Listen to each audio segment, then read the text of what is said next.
Erica wanted me to share with you what happened after that shot rang out on September 10th.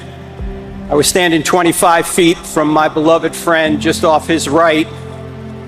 Why was I there? About 5 years ago, Charlie asked me if I would mentor him in the evidence for Christianity, because that's one of the things I do.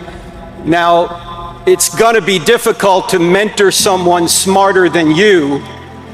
However, the only thing that surpassed Charlie's intellect was his humility.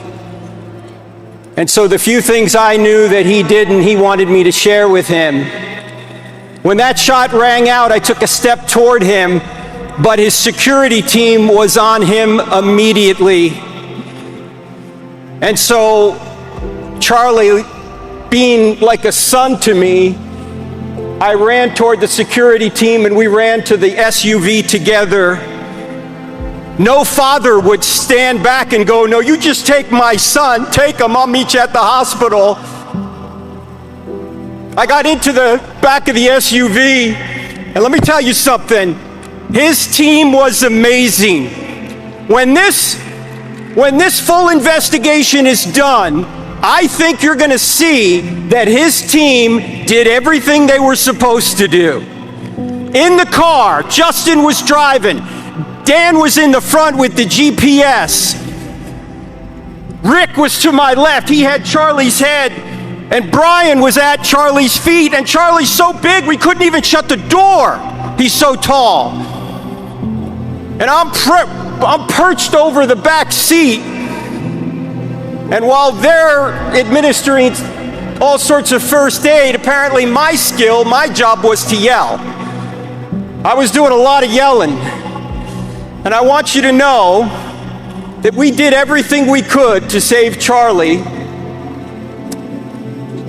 but Charlie was already gone. His face was looking at mine, but he wasn't looking at me. He was looking past me right into eternity. And if it's any comfort at all, I learned later that Charlie felt no pain. He died instantly. But we had to try and bring him back. We couldn't save him. Now I want you to know that Charlie right now is in heaven, not because he was a great husband and father, not because he saved millions of kids out of darkness on college campuses, not because he changed minds and chased votes to save the country, not because he sacrificed himself for his Savior.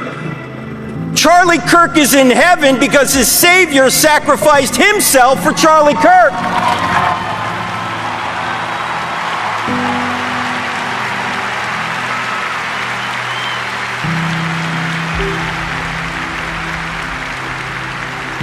Now look, there's only two things you can get in the afterlife. You can get justice or you can get grace. Ladies and gentlemen, does anyone in here, does anybody out there watching around the world want justice from an infinitely just being? I don't want justice, I want grace. Well, the only way to get grace for an infinitely just being is for him to punish an innocent substitute in our place. Where can he find an innocent substitute among us? He can't. We're all fallen. So what does this infinitely just and infinitely loving God do? He adds humanity to his deity. He comes to earth. He allows the creatures that rebelled against him to torture and kill him so he could place their punishment upon himself, and then by trusting in him, every one of us can be forgiven and then given his righteousness. Ladies and gentlemen, this is the greatest story ever told, and it happens to be true.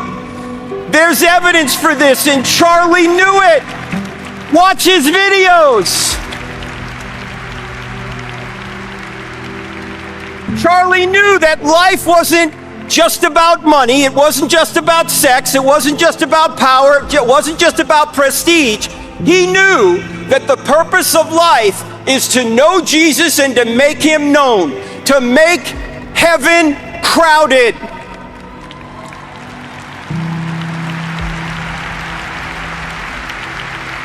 Charlie's eyes were fixed on eternity. Where have your eyes been fixed? What have you been doing with your lives? What have you been doing? What are you going to do now? You know, in every evil, God brings forth some ripples of good. In this case, he's bringing a tsunami of good. Look around. You're seeing it. And if you think a martyrdom is going to stop this movement, well, we all know Charlie was inspirational, but Erica Kirk is a force of nature. You're going to see her later today. In fact, I know what's going on in the spiritual realm right now. Every morning Erica gets up, the devil shrieks, "Oh no, she's awake again!" And ladies and gentlemen, let's honor Jesus. Let's honor Charlie. Let's honor Erica, so that when we wake up every morning, the devil shrieks, "Oh no, they're awake again. They're born again."